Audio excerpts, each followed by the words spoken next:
Assalamualaikum warahmatullahi wabarakatuh. Pada kesempatan ini, sesuatu yang sangat berharga bagi saya untuk menjelaskan tentang apa tantangan penyuluhan pertanian dan peternakan di era industri 5.0 yang berdasarkan permasalahan di daerah saya, Kabupaten Sumba Barat Daya, Provinsi Nusa Tenggara Timur. Saya mengaturkan rasa hormat dan terima kasih kepada dosen pengampu Aryani Trisnamurti SPT MP yang menugaskan saya tentang bagaimana menjelaskan tantangan penyuluhan pertanian dan peternakan di era industri 5.0. Ujian akhir semester ganjil 2022, nama mahasiswa Petrus Dusi, NIM 2021410057, mata kuliah Dasar Penyuluhan dan Komunikasi Sosial, kelas A. Jadi pada pembahasan awal saya akan menggambarkan dulu secara sekilas ataupun pendahuluan tentang penyuluhan pertanian dan peternakan di daerah Sumba Barat Daya pada era industri 5.0. Penyuluhan pertanian dan peternakan menurut saya merupakan suatu kegiatan ataupun unit usaha atau unit kegiatan yang berhubungan dengan masyarakat dalam mengedukasikan tentang kemajuan dan peradaban teknologi dalam menunjang kegiatan ekonomi di desa. Kehadiran penyuluh ataupun kegiatan penyuluhan di daerah saya, Kabupaten Sumba Barat Daya, masih dikategorikan rendah karena kurangnya kelembagaan penyuluhan di daerah Sumba yang berguna sebagai fasilitator utama dalam keberhasilan penyuluhan di Pulau Sumba. Jadi, menurut saya, selain sebagai fasilitator penyuluhan atau penyuluh di desa itu dikatakan handal, dikatakan profesional, yaitu penyuluh yang dekat dengan masyarakat dan melihat dan merasakan langsung bagaimana proses adaptasi dalam mengakses berbagai informasi tentang kemajuan di bidang pertanian dan peternakannya. Jadi, menurut saya itu inovasi teknologi menjadi kunci dasar bersama ketersediaannya sumber daya manusia yang mumpuni dan infrastruktur menjadi pengungkit yang besar dari efisiensi dan daya saing sektor pertanian dan peternakan. Jadi, ini diperlukan kesiapan sumber daya manusia yang dituntut dapat mengelola dan menghadapi disrupsi teknologi ke depannya. Di daerah Sumba, penerapan teknologi yang masih sangat jauh dari harapan karena keterbatasan masyarakat dalam mengakses TIK atau teknologi informasi dan komunikasi. Jadi, dari ilustrasi atau gambaran tersebut, berbagai macam kendala yang dihadapi masyarakat adalah kehadiran penyuluh di desa di Sumba menjadi tolak ukur yang sangat diharapkan karena teknologi memegang peranan penting dalam produktivitas hasil rakyat di Sumba, terutama pada sektor pertanian dan peternakan. Karena itu diwujudkan dari penyuluh yang mensosialisasikan arti, manfaat, dan pentingnya teknologi di kehidupan masyarakat.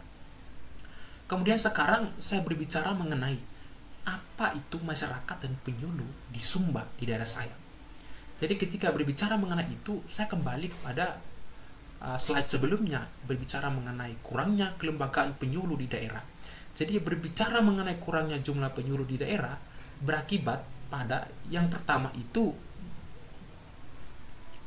adalah minimnya pengetahuan masyarakat yang harus didapatkan dalam mengolaborasi hasil-hasil utama dari sektor pertanian dan peternakan. Kemudian poin yang kedua adalah kurangnya relasi antara masyarakat dan penyuluh, berdampak pada yang pertama, hasil-hasil produk utama masyarakat seperti pertanian dan peternakan dalam hal manajemen yang baik.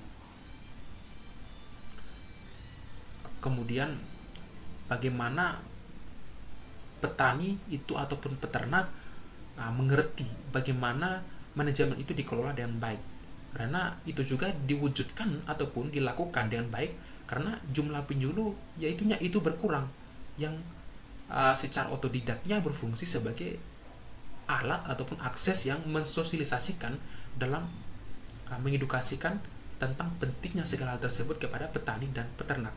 Kemudian yang kedua itu adalah keadaan masyarakat di daerah kami itu yang tidak mengerti tentang bagaimana pemasaran dari usaha pertanian dan peternakan, karena ini juga berdampak pada pertumbuhan ekonomi rakyat yang stagnan atau rendah begitu. Kemudian sekarang ini adalah masalah yang ataupun pembahasan utama sih sekarang ya, berkaitan mengenai era industri atau era society lah gitu. Jadi di daerah Sumba menurut saya yaitu karakter penekanan lebih kepada peran manusia sebagai pusat peradaban yang memanfaatkan teknologi digital dalam berbagai bidang.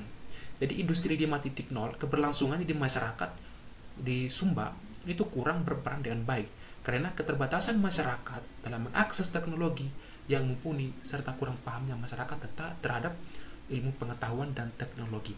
Masyarakat di Sumba lebih menggunakan literasi antara masyarakat, tidak dengan relasi mesin ke mesin dan efektivitas ataupun kegiatan robotik atau kegiatan mesin gitu. Tetapi juga interaksi manusia ke mesin dan sebaliknya. Ada juga sih pemanfaatan teknologi modern yang masih rendah, namun masih mengandalkan manusia sebagai komponen ataupun tenaga utamanya. Nah, kemudian dari apa yang dijelaskan sebelumnya mengenai era industri, era society, bagaimana pemahaman masyarakat terhadap era industri tersebut? Jadi, era industri 5.0 ini mengarah pada pemanfaatan teknologi, informasi, dan komunikasi sebagai media paling penting dalam melihat bagaimana peluang usaha peternakan dan pertanian dalam hal pemasaran hasil produk utama rakyat. Itu yang penting. Jadi pada era 5.0 ini di masyarakat Sumba, di daerah saya, dalam mengakses semua hal tersebut yang berkaitan dengan transformasi teknologi dan penerapannya di masyarakat masih jarang ditemukan itu. Jadi bahkan tidak ditemukan. Jadi di sini masyarakat lebih menggunakan sarana dan prasarana serta pemikiran cara bertindak tradisional dalam memulai kegiatan baik dari sektor pertanian dan peternakannya. Nah, ini sekarang saya menjelaskan masalah utama, pembahasan utama dari materi ini. Tentang apa sih tantangan dan permasalahan penyeluruhan pertanian dan peternakan di masyarakat Sumba, yaitu di Kabupaten Sumba Barat Daya, Nusa Tenggara Timur. Yang pertama itu adalah tentang kapasitas kelembagaan penyuluhan pertanian belum optimal. Jadi kurangnya kelembagaan penyuluhan di Sumba menjadi masalah utama yang paling berperan di Sumba, karena hadirnya kelembagaan yang terstruktur bisa mengorganisasikan dengan mudah dan teratur serta terarah terkait hal-hal teknis terkait pelaksanaan penyuluhan di desa. Nah, kemudian permasalahan ataupun tantangan kedua adalah jumlah ataupun kompetensi penyuluhan di Sumba itu belum memadai. Jadi tenaga utama penyuluh di Sumba itu berkaitan dengan keahlian, kompetensinya di masyarakat masih kurang. Minimnya pengetahuan penyuluh di daerah menjadi faktor utama keberhasilan terlaksananya penyuluhan pertanian, khususnya di daerah Sumba, sehingga masih banyak sekali dijumpai masyarakat di daerah yang kurang paham tentang teknologi atau manfaat iptek serta penerapannya di lingkungan masyarakat karena kompetensi penyuluhnya masih rendah gitu. Kemudian yang ketiga adalah kualitas sumber daya manusia. Jadi ini adalah masalah yang sangat besar, masalah yang dihadapi hampir di seluruh kabupaten yang ada di Sumba Barat Daya, di provinsi, di kabupaten yang ada di NTT, tentang kualitas SDM-nya itu. Jadi SDM di masyarakat Sumba itu masih dikategorikan sangat rendah dan kurangnya pemahaman masyarakat tentang pedoman, pengaruh, dan peran agribisnis dalam bidang pertanian dan peternakan dalam era industri yang sangat maju. Dalam hal ini dapat terjadi di Sumba karena kehadiran penyuluh yang tidak berada dan dekat dengan masyarakat dan melihat langsung bagaimana keadaan petani, bagaimana keadaan peternak di masyarakat. Jadi di sini hanya sedikit saja penyuluh yang berada di masyarakat. Jadi dampaknya ini pada petani dan peternak adalah tertinggalnya masyarakat terhadap perkembangan teknologi dan informasi terbarukan dari dunia agribisnis dan perkembangannya menggunakan teknologi modern. Nah, ketiga, pada kualitas SDM yang rendah juga berdampak pada masalah-masalah. Misalkannya, pada sektor pertanian di Sumba, masalah yang dihadapi belakangan ini adalah mengenai merajalelanya wabah hama belalang yang menghabisi hampir sebagian hasil pertanian masyarakat yang menyebabkan menurunnya produktivitas dan gagal panen pada rakyat. Nah, kemudian keterbatasan sarana dan prasarana penyelenggaraan penyuluh di Sumba.